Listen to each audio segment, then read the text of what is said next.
नमस्कार जैन दोस्तों, स्वागत है आप सभी का आपके अपने प्लेटफॉर्म, आपके अपने परिवार अभय स्टॉक में। मैं हूं आप सभी के साथ अभय यादव। साथियों, यहाँ पर पश्चिम बंगाल के अंदर, और पश्चिम बंगाल ही नहीं, अब पूरे भारत के अंदर जो है एक नई लहर दौड़ने वाली है। होने वाला हो क्या रहा है इस समय, तो साथियों बांग्लादेश सीमा पर इस समय बहुत ज्यादा जो है वो भीड़ यहाँ पर बढ़ चुकी है।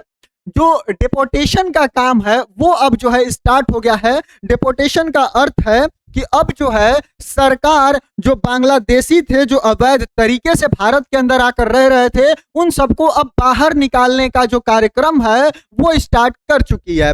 साथियों, घुसपैठ से निपटने के लिए अमित शाह ने एक यहाँ पर बड़ा ऐलान किया है। एक कमेटी का गठन किया गया है। आइए आपको इस वीडियो के अंदर बताते हैं कि ये पूरा आंकड़ा क्या है, कितने लोग हैं, किस किस तरीके से ये प्रोसेस हुआ और अभी इसको इतनी तेजी क्यों मिली है। क्योंकि मतलब मैटर तो बहुत लंबा है और ये सिर्फ बांग्लादेश मतलब वेस्ट बंगाल में ही नहीं, ये किस तरीके से पूरे भारत में काम करेगा वो सारी चीजें आपको इस वीडियो में जो है कि हम बताने वाले हैं। तो चलिए स्टार्ट करते हैं इस वीडियो को और देखते हैं वेस्ट बंगाल में घुसपैठियों पर जो महाभारत है, उनका जो महाभारत है वो यहाँ पर क्या है। आप सबसे पहले हेडलाइंस देख लीजिए कि बाद में ये ना कहें कि हम अपने तरफ से न्यूज बनाकर बता दिए हैं। तो देखिए, illegal migrants flock for border to return as Bengal star deportation drive, यानी कि मतलब भीड़ लगाकर यहाँ पर जो बंगाल की सीमा है, वहां बांग्लादेश की सीमा है, वहां पर जो है ये लोग पहुंच रहे हैं क्योंकि इनको पता है कि अब इनको जो है कि भारत से बाहर जाना है। साथियों, अभी ही क्यों ये काम हो रहा है, तो इसके पीछे चार बड़े कारण हैं, जिनमें पहला है कि बीजेपी की जो है वो जीत हुई है वेस्ट बंगाल के अंदर 2026 के जो इलेक्शंस हुए हैं इनमें। साथियों, बीजेपी ने वेस्ट बंगाल में सरकार बनाई अपनी, जो सीएम है ममता बनर्जी वो यहाँ पर हार गई। उसके बाद शुभेंदु अधिकारी जो है वो यहाँ पर सीएम बनकर आते हैं और इन लोगों के मैनिफेस्टो में कहिए या फिर जो इन लोगों की पॉलिसीज थी उसमें सबसे पहले यही था कि हम बांग्लादेशियों को यहाँ से जो है कि वापस करेंगे। ठीक है। दूसरा, एसआईआर वोटर लिस्ट की सफाई शुरू की जा रही है।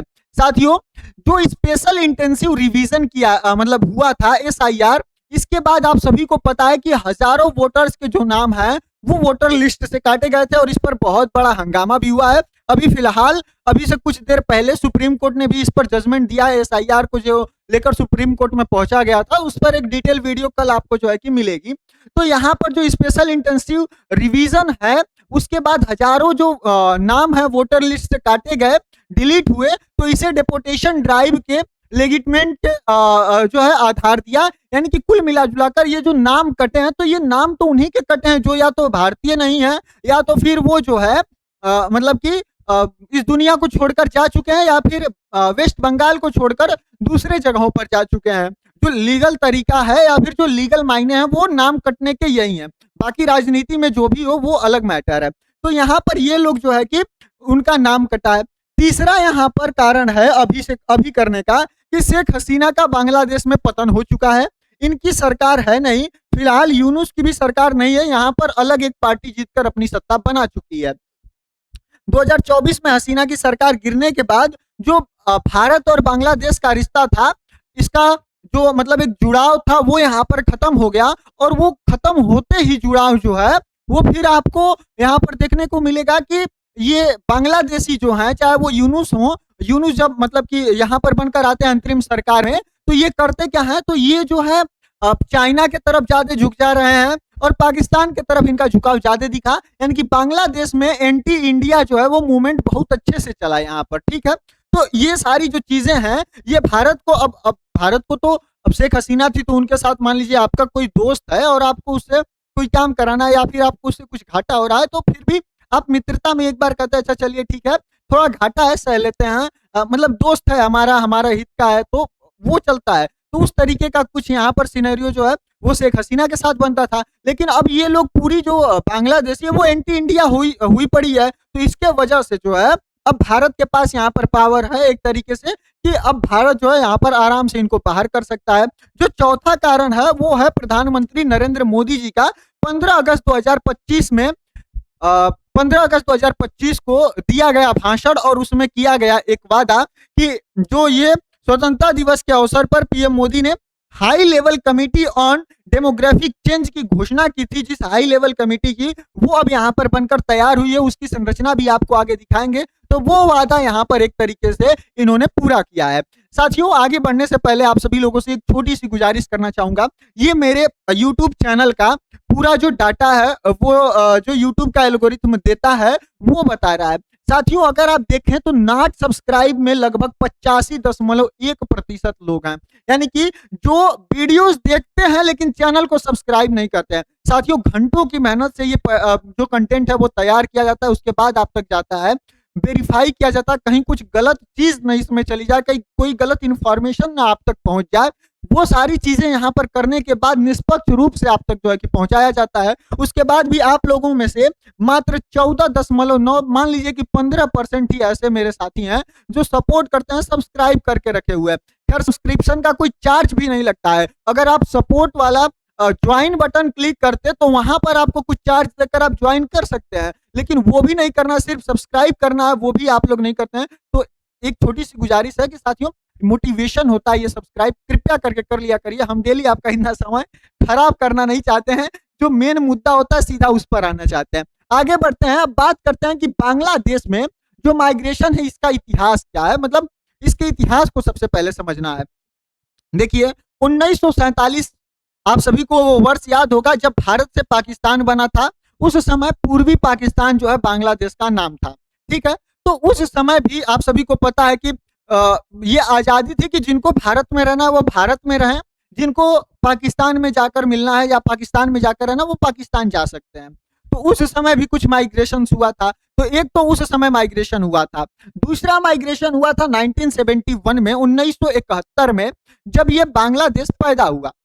पाकिस्तान से जब ये पैदा हुआ, बना बांग्लादेश, उस समय साथियों, उस समय बांग्लादेश जो है वो वॉर झेल रहा था, जिसमें 1 करोड़ से ज्यादा जो है वो शरणार्थी यहाँ पर भारत के अंदर आए हुए थे, जो युद्ध खत्म होने के बाद बहुत से वापस नहीं गए। यानी कि उस समय तो युद्ध चल रहा था, बहुत बुरी स्थिति थी, तो भारत ने आने दिया। वो जनसंख्या थी लगभग 1 करोड़ के आसपास, और उसके बाद फिर जब युद्ध खत्म हो गया तो वो लोग ये नहीं किए कि ठीक है हम अपने देश वापस लौटते हैं, वो लोग भारत में ही यहाँ पर रुक गए। तो कुछ तो 1971 में ऐसे लोग थे। फिर आता है 1980, जिसमें इलीगल इमिग्रेशन की लहर तेज होती है, और यहाँ पर असम में भी जो है AASU आंदोलन होता है, और 1985 में फिर असम एकॉर्ड यहाँ पर आता है। 1985 में असम एकॉर्ड के जरिए 1 जनवरी 1966 से 24 मार्च 1971 के बीच में आए लोगों को यहाँ पर सिटीजन का जो दर्जा दिया जाता है, और उसके बाद वालों को यहाँ पर जो है वो डिपोर्ट करने का प्रावधान कर दिया जाता है कि उसके बाद जो लोग भी भारत के अंदर आए हैं उनको हम भारत से बाहर करेंगे। साथियों, इसके बाद आता है 2019, जिसमें भारत सरकार पहले तो एनआरसी असम में लेकर आती है, जो कि करीबन 19 लाख लोगों को यहाँ पर लिस्ट से एनआरसी के बाहर किया जाता है। फिर CAA यहाँ पर पास होता है भारत के अंदर, जिसमें धार्मिक आधार पर सिटीजनशिप का रास्ता खोल दिया था। साथियों, समझिए कि जो CAA आया था, इसमें जो हिंदू थे, क्योंकि देखिए चाहे वो बांग्लादेश हो चाहे वो पाकिस्तान हो, इन दोनों में मेजोरिटी जो है वो मुस्लिमों की है।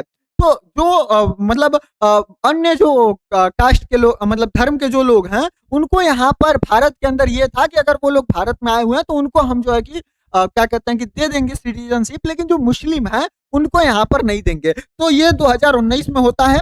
उसके बाद 2024 से 26 के बीच में वेस्ट बंगाल में इलेक्शन हुआ, आप सभी को पता है। SIR यहाँ पर होता है, फिर शिवेंदु अधिकारी यहाँ पर बनते हैं मुख्यमंत्री, और अब यहाँ पर डिटेक्ट करना, डिलीट करना और डिपोर्ट करने का नया चैप्टर जो है कि यहाँ से शुरू हो जाता है। अब साथियों, सबसे इंपॉर्टेंट बात कि देखिए, बांग्लादेश के साथ भारत का जो वेस्ट बंगाल है सबसे अधिक सीमा साझा करता है। अगर बात करें भारत का जो बांग्लादेश के साथ सीमा साझा है तो वो सबसे अधिक है, यानी कि अपने पड़ोसी किसी भी देश से सबसे अधिक अगर सीमा साझा किसी के साथ करता है तो वो लगभग यहाँ पर तो 4156 है, लेकिन जो पढ़ाई के तौर पर, मतलब जो एग्जाम्स वगैरह में मांगा जाता है, वो लगभग 4096 किलोमीटर की है, जो भारत और बांग्लादेश की कुल यहाँ पर सीमा है, जो कि दुनिया की लगभग 5वीं सबसे बड़ी बॉर्डर यहाँ पर बनती है।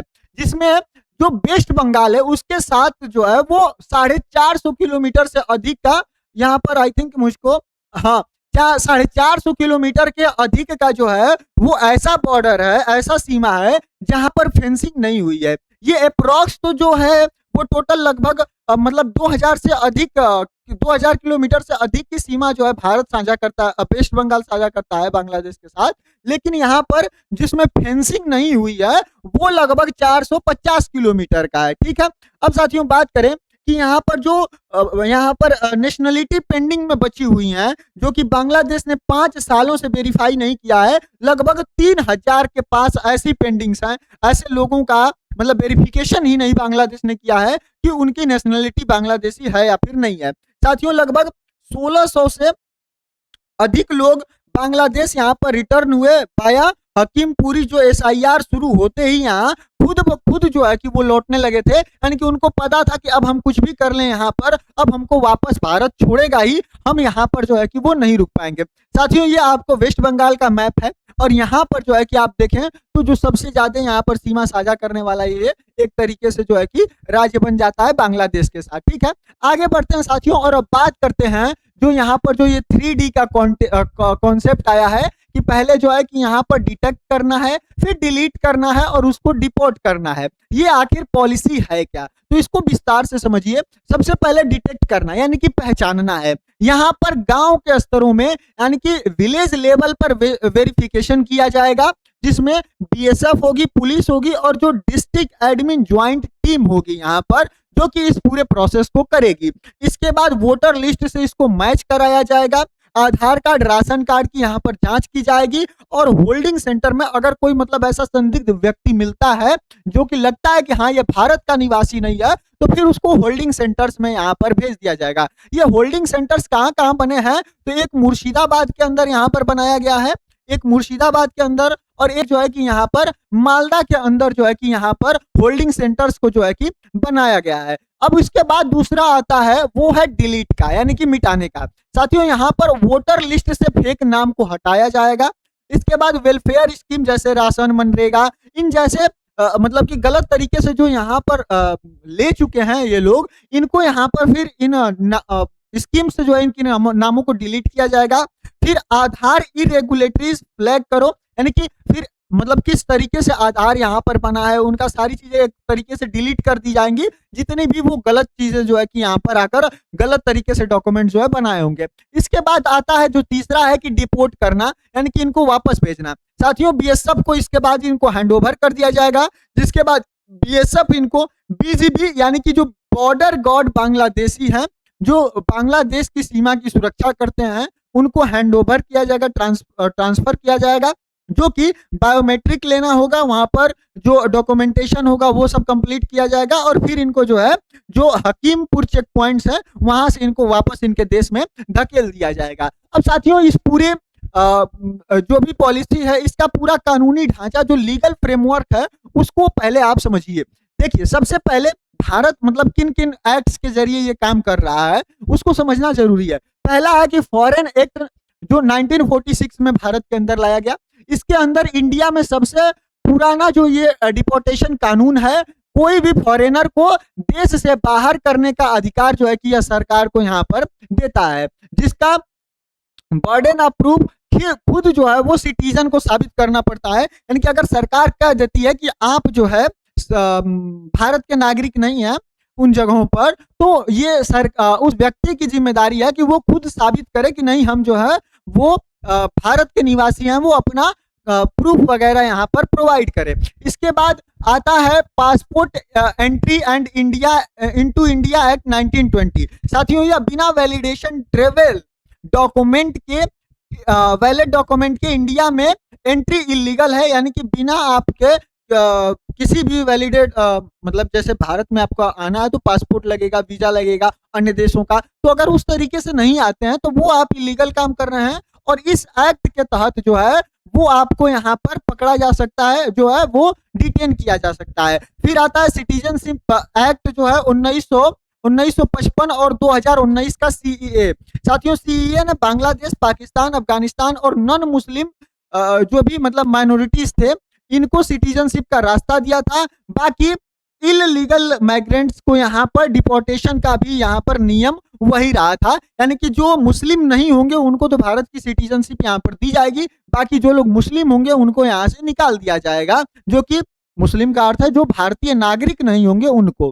ठीक है, अब बात आती है फिर यहाँ पर जो होम मिनिस्ट्री के तहत जो गाइडलाइन जारी की गई 14 मई 2024 को, कि सभी स्टेट को ये गाइडलाइंस दी गई कि इलीगल जो माइग्रेंट्स हैं उनको आइडेंटिफाई करिए, उसके बाद बीएसएफ को हैंडओवर करिए, और वेस्ट बंगाल की जो पिछली सरकार थी उसने इस चीज को यहाँ पर इग्नोर किया था। उसके बाद आता है जो फॉरेनर ट्रिब्यूनल्स है जो कि असम का मॉडल है, ये यहाँ पर तो देखिए असम में फॉरेन ट्रिब्यूनल्स मतलब जो ट्रिब्यूनल्स है उसको देखते हैं कि यहाँ पर जो कौन सिटीजन है, जो ये फॉरेन ट्रिब्यूनल्स हैं ये ही यहाँ पर ये सारी चीजों का निगरानी करते हैं, वो चेक करते हैं कि कौन यहाँ पर फॉरेनर है कौन यहाँ पर नहीं है।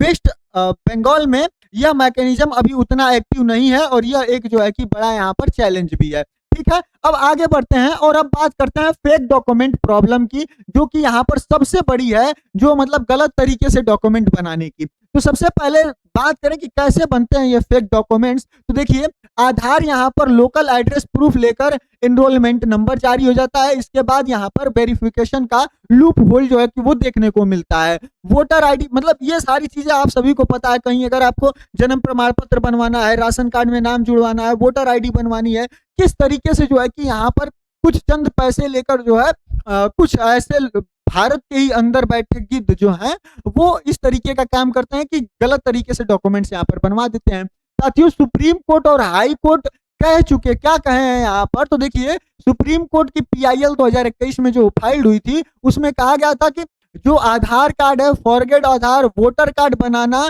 जो नॉन बेलेबल ऑफेंस जो है कि वो घोषित करने की मांग की गई थी, कि मतलब जो अगर गलत तरीके से जो है आधार कार्ड अगर बनाता है तो वो यहाँ पर उसको बेल नहीं मिलेगी, या नॉन बेलेबल ऑफेंस में जो है कि इसको रखा जाए। इसके बाद कलकत्ता हाईकोर्ट 2025 में हाईकोर्ट ने 2 महिलाओं को डिपोर्टेशन रद्द किया था, ड्यू प्रोसेस फॉलो नहीं हुआ था, इसके वजह से यहाँ पर कलकत्ता ने भी मतलब गलत तरीके से उनको वो थे शायद उसके बारे में डिटेल नहीं पता है हमको, लेकिन शायद वो जो ड्यू प्रोसेस था वो फॉलो ना होने की वजह से उसको जो है कि रद्द किया गया था।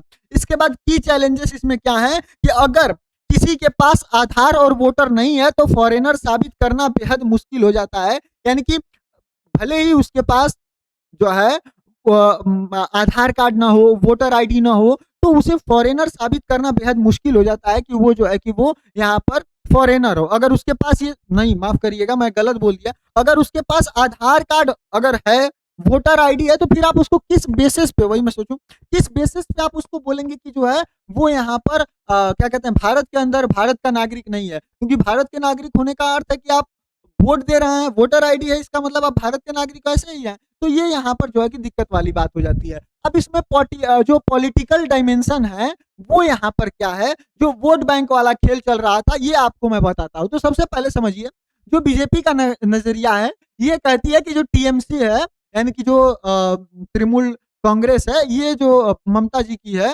तो ये अपने इलीगल माइग्रेंट्स को यहाँ पर प्रोटेक्ट कर रही है क्योंकि ये इनका वोट बैंक है।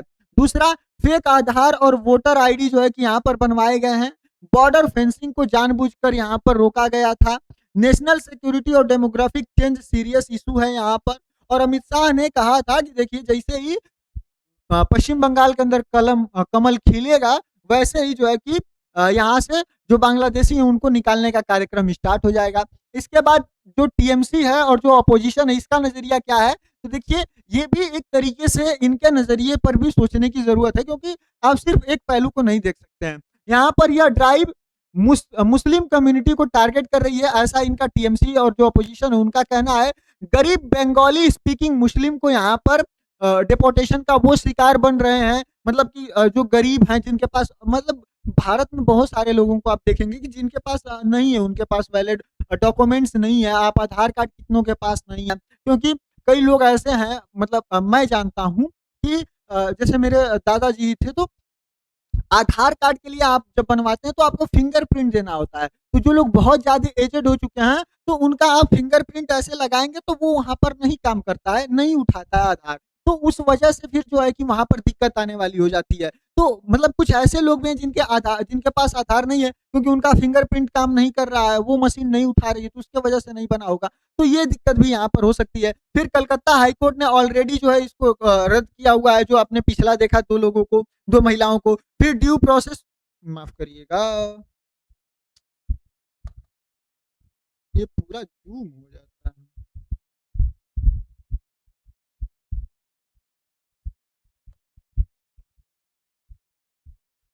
हाँ, उसके बाद ड्यू प्रोसेस जो है कि यहाँ पर फॉलो नहीं हो रहा है। जो एचआरडब्ल्यू है, यानी कि ह्यूमन राइट्स वॉच, इसने इंडिया के ऊपर एलिगेशन लगाया कि यहाँ पर गलत तरीके से जो है कि काम यहाँ पर हो रहा है। अब साथियों, सबसे इंपॉर्टेंट जो यहाँ पर सरकार का ऐलान है, जो अमित शाह जी के द्वारा कमेटी बनाई गई है, उसके बारे में, उसके स्ट्रक्चर को समझ लीजिए। साथियों, यहाँ पर 26 मई यानी कल के दिन इसको बनाया गया था, जिसमें इन्होंने ऐलान किया था कि जो इन्फिल्ट्रेशन है, जो इलीगल माइग्रेंट्स है, माइग्रेशन करने वाले लोग हैं, इनसे होने वाला जो अननेचुरल डेमोग्राफिक चेंज है, वो देश की सबसे बड़ी चुनौती है। मतलब कि मान लीजिए कि कहीं से घुसपैठिया आकर आपके यहाँ रह रहे हैं, तो जनसंख्या बढ़ा रहे हैं, आपके संसाधनों का यूज कर रहे हैं, तो फिर दिक्कत होती है यहाँ पर। तो यहाँ पर एक कमेटी बनाई गई, जिसकी संरचना ऐसा है कि जो यहाँ पर जो चेयरमैन है, वो है जस्टिस पीपी न्यूलेकर, जो कि यहाँ पर रिटायर्ड सुप्रीम कोर्ट के पूर्व जज हैं। यानी कि ये किसके अधीन हो रहा है, तो एक सुप्रीम कोर्ट के रिटायर्ड जज हैं, जो कि इसके चेयरमैन हैं। उसके बाद यहाँ पर जो है ये 3 2 5 यहाँ पर मेंबर्स हैं, जो कि एक यहाँ पर जनगणना विशेषज्ञ हैं, एक पूर्व आईएएस अधिकारी रह चुके हैं, यह भी आईपीएस अधिकारी रह चुके हैं, बालाजी श्रीवास्तव, जो कि रिटायर्ड आईपीएस हैं। फिर यहाँ पर अर्थशास्त्री हैं, जो पॉलिसी एक्सपर्ट रह चुके हैं, डॉक्टर समीका रवि। उसके बाद यहाँ पर जो मेंबर सेक्रेटरी हैं, यहाँ पर समंत सिंह हैं, और यहाँ पर जो ज्वाइंट सेक्रेटरी हैं, क्या कहते हैं कि गृह मंत्रालय के, वो यहाँ पर जो फॉरेनर एडवाइजर भी यहाँ पर जो है कि मतलब रह चुके हैं। मतलब एकदम उच्च लेवल के अधिकारी जो है कि यहाँ पर टोटल रखे गए हैं इस कमेटी के अंदर। तो इनके जो रिपोर्ट्स आएंगी, उसमें भी जो है कि कोई संदेह वाली बात उतनी नहीं होने वाली है। अब बात करते हैं कि कमेटी का काम क्या है और इसके टर्म ऑफ रेफरेंस को समझते हैं। सबसे पहले यहाँ पर कंप्रहेंसिव असेसमेंट होगा, यानी कि पूरे इंडिया के अंदर जो है, वहां पर इलीगल माइग्रेंट्स को अन्य जो अन्य अननेचुरल कारण हैं, उनसे हो रहा है डेमोग्राफिक चेंज और साइंटिफिक वैल्यूएशन यहाँ पर करना होगा। यानी कि जितने भी पूरे भारत के अंदर जो रहने वाले इलीगल माइग्रेंट्स हैं, उनके लिए ये जो है कि काम यहाँ पर किया जाएगा। जो देखा जाएगा कि जो अननेचुरल चेंज हो रहा है, मान लीजिए कि कहीं पर आबादी बहुत ज्यादा तेजी से बढ़ी है, तो वहां पर देखेगी ये कमेटी की ये आजादी किस वजह से बढ़ी। अब जरूरी तो नहीं है कि यहाँ पर अवैध तरीके से लोग ही आए हों अन्य देश से, हो सकता है कि वहाँ के लोग बढ़िया हों। बढ़िया होने का अर्थ है कि वहाँ पर जनसंख्या ज़्यादा बढ़ी हो, तो ये सारी चीज़ें हो सकती है। या फिर किसी अन्य राज्य से वहाँ पर जो है लोग आए हों, तो बहुत सारे रीजन्स हो सकते हैं। तो उन रीजन्स को यहाँ पर पूरे भारत के अंदर देखा जाएगा, पैटर्न एनालिसिस किया जाएगा, जो रिलीजियस सोशल कम्युनिटीज के स्तर पर अब नॉर्मल पॉपुलेशन शिफ्ट के पैटर्न को आइडेंटिफाई करेगा, कि मतलब अगर कोई अब नॉर्मल पॉपुलेशन शिफ्ट होती है तो उसको यहाँ पर देखा जाएगा। इसके बाद रूट कॉज आइडेंटिफिकेशन यहाँ पर होगा, यानी कि cross border activities, economic opportunities, और जो भी यहाँ पर माइग्रेशन है, जो सोशियो क्या कहते हैं सोशल एनवायरमेंटल फैक्टर्स, इन सारी चीजों को यहाँ पर ये कमेटी अच्छे तरीके से देखेगी। इसके बाद पॉलिसी जो है कि वो अपनी रिकमेंडेशंस देगी। फिर यहाँ पर टाइम बाउंड किया जाएगा रिपोर्ट को, मतलब कि इतने समय के अंदर जो है कि इस पूरे रिपोर्ट को यहाँ पर सौंपना है। वो सारी चीजें यहाँ पर की जाएंगी, जो कि इस जो कमेटी बनाई गई है उसका काम होगा। इसके बाद जो डीपर स्ट्रेटेजिक यहाँ पर आइडिया है, उसका असली मकसद क्या है, तो देखिए यहाँ पर जो है सेंसस से पहले क्लीन अप करना। आप सभी को पता है कि 26-27 में यहाँ पर जनगणना चल रही है, उस जनगणना में ये लोग शामिल ना हो जाएं, उससे पहले इनको हटाने का जो है कि यहाँ पर पूरा पूरा पूरा मूड है, ताकि जो है डेमोग्राफिक डाटा लॉक होने से पहले इन लोगों को यहाँ से निकाल दिया जाए। जो इलेक्ट्रोलर माफ करिएगा इलेक्ट्रोलर रोल है, वो यहाँ पर उसके प्योरिफिकेशन के लिए, कि जो वोटर लिस्ट है उसमें फेक लोग ना ऐड हो, वो सारी चीजों के लिए यहाँ पर ये काम किया जा रहा है। स्मार्ट बॉर्डर इंफ्रास्ट्रक्चर यहाँ पर किया जाएगा, क्योंकि जो देखिए बीएसएफ को अब यहाँ पर जमीन मिल चुकी है, जो भी जहाँ पर फेंसिंग नहीं हुई थी अब वहाँ पर फेंसिंग की जाएगी। यहाँ पर बांग्लादेश को यहाँ पर एक तरीके से मैसेज देने का काम किया जा रहा है कि आप जो चाइना और पाकिस्तान की तरफ शिफ्ट हो रहे हैं तो होते रहिए, हम आपके देश के लोगों को यहाँ पर नहीं झेलेंगे, जो आपके हैं आप उनको यहाँ पर ले जाइए। लीगल जो प्रेसिडेंट्स है यहाँ पर वो सेट करने का काम हो रहा है और नेशनल सिक्योरिटी फ्रेम के नजरिए से भी जो है कि इसको किया जा रहा है। अब इसके ऊपर बांग्लादेश की प्रतिक्रिया तो आनी ही थी, तो यहाँ पर वो भी आई। ढाका ने बोला क्या, तो इन्होंने कहा कि हमें उम्मीद है कि इंडिया पुशिंग जैसी कोई हरकत नहीं करेगा और बीजीपी सतर्क यहाँ पर कर दिया गया है, लेकिन सबसे पहले यहाँ पर ये काम भारत करेगा। दूसरा, फॉरेन मिनिस्टर जो यहाँ पर हैं उनका कहना है कि अगर पुशिंग इंसिडेंट यहाँ पर होता है, बढ़े, तो फिर ढाका जो है कि इनको कड़ा जवाब देगा। मतलब अब क्या ही बोले, छोड़िए, जाने दीजिए। तो ये हम लोग को जवाब देंगे अगर हम लोग इनको जो है कि एक तो चोरी दूसरे सीना चोरी, मतलब कि एक तो इनके ही लोग यहाँ पर गलत तरीके से अवैध तरीके से आके रह रहे हैं और जब हम इनको बाइज्जत वहां पर भेज रहे हैं तो ये हमको कह रहे हैं कि अगर भेजोगे तो हम जो है कि जवाब देंगे, कड़ा जवाब देंगे। इसके बाद बांग्लादेश ने इंडिया एक्टिंग जो एससी है उसको समन कर दिया। भारत के जो वहां पर हैं उच्चायुक्त हैं उनको यहाँ पर समन किया गया। उसके बाद इंडिया का जवाब आया कि यह कोर इशू है और इलीगल बांग्लादेशी को यहाँ पर भेजा जाएगा और लगभग यहाँ पर 2862 वेरिफिकेशन अभी भी बांग्लादेश में पेंडिंग है, जिनको भारत सरकार कह रही है कि आप इनको वेरीफाई करिए कि ये आपके लोग हैं। ठीक है, तो ये सारी चीजें यहाँ पर हैं। अब साथियों बात करते हैं कि यह इतना बड़ा क्यों है। इसके 6 कारण है। पहला है कि वेस्ट बंगाल में यू टर्न हुआ है, पूरी पॉलिसी चेंज हो गई है, जो टीएमसी थी वो हट चुकी है और अब यहाँ पर जो है बीजेपी अपने हिसाब से काम कर रही है। सुप्रीम कोर्ट के जज की अध्यक्षता है इसके अंदर, इसलिए इसकी जो भी कमेटी की रिपोर्ट होगी उस पर सवाल उठाना थोड़ा सा मुश्किल हो जाएगा। उसके बाद पूरे इंडिया में जो है वो प्रेसिडेंट होगा यहाँ पर, यानी कि अब जो है सिर्फ वेस्ट बंगाल का ही इशू नहीं है, यूपी, दिल्ली, महाराष्ट्र, हर जगह पर यहाँ पर जो है कि ये सारा काम जो है कि सिमिलर तरीके से चलेगा। बीएसएफ को जमीन मिली है, बॉर्डर मजबूत हुआ है, यहाँ पर फेंसिंग, जो फेंसिंग 14 साल से नहीं हुई है अब वो शुरू हो गई है और बॉर्डर सिक्योरिटी में स्ट्रक्चरल चेंजेस यहाँ पर देखने को मिलेंगे। जो इंडिया और बांग्लादेश के रिलेशन है उस पर भी इसका असर होगा, क्योंकि आप सभी को पता है कि ये जो है ज्यादा झुक रहे थे चाइना की तरफ, तो अब इनको थोड़ा सा समझ में आएगा। फिर यहाँ पर जो डेमोग्राफिक डाटा है और जो सेंसस है उसका भविष्य है यहाँ पर। भारत नहीं चाहता है कि किसी भी तरीके से यहाँ पर अवैध लोग यहाँ पर रहे। उम्मीद कर रहा हूँ साथियों ये सारी चीजें आपको पता चली होंगी। जो ग्राउंड रियलिटी है बॉर्डर पर क्या हो रहा है, अगर उसकी बात करें तो देखिए सैकड़ों सस्पेक्टेड यहाँ पर जो है बॉर्डर पर लाइन लगाकर पहुंचे हुए हैं, खुद से ही यहाँ पर बीएसएफ के पास पहुंचे हुए हैं, क्योंकि उन सबको पता है कि अब जो है कि हम यहाँ से उठने वाले हैं और ऐसी पूरी न्यूज यहाँ पर जो है कि आ रही है। साथियों यहाँ पर जो होल्डिंग सेंटर्स हैं वो बॉर्डर के पास बन रहे हैं, जो कि मालदा और मुर्शिदाबाद में यहाँ पर बनाया जा रहा है। फिर यहाँ पर बीएसएफ जो है इन सभी लोगों को लेने के बाद बीजेपी को वेरिफिकेशन डॉक्यूमेंटेशन करने के बाद बीजेपी को सौंप रही है। 10 साल से अधिक से रह रहे लोग भी यहाँ पर इफेक्ट हो रहे हैं, क्योंकि कुछ लोग 10 से 15 साल से वेस्ट बंगाल में रह रहे थे, वेरफेयर स्कीम्स में थे, वोट भी कर चुके थे, तो अब इन पर जो है कि ये एक्शन यहाँ पर हो रहा है। वहीं एचआरडब्ल्यू भी यहाँ पर आरोप लगा रहा है, यानी कि ह्यूमन राइट्स वॉच का कहना है कि बंगाली स्पीकिंग मुस्लिम्स को यहाँ पर टारगेट किया जा रहा है, इंडियन नेशनल्स को भी यहाँ पर गलती से डिपोर्ट किया जा रहा है, मतलब किया जा सकता है, और ये सही बात भी है। इस पर थोड़ा सा ध्यान देने की सरकार को जरूरत होगी, चीजों को बढ़िया से एनालिसिस करना होगा कि कोई भी भारतीय हमारा जो है इस तरीके से झंझट में न पड़े, उसको दिक्कत ना हो। ठीक है, वहीं कलकत्ता हाईकोर्ट की भी निगरानी है कि हाईकोर्ट पहले ही ड्यू प्रोसेस जो वायलेशंस है उसके मामले में सरकार को ऑर्डर दे चुका है और लीगल बैटल यहाँ पर अभी भी जो है कि वो जारी ही है। अब साथियों बात करते हैं कि इसके जो अपॉर्चुनिटीज और चैलेंजेस क्या होंगे, तो देखिए यहाँ पर जो पॉजिटिव अपॉर्चुनिटीज है वो ये है कि बॉर्डर इंफ्रास्ट्रक्चर जो है वो यहाँ पर फाइनली अब मजबूत हो जाएगा,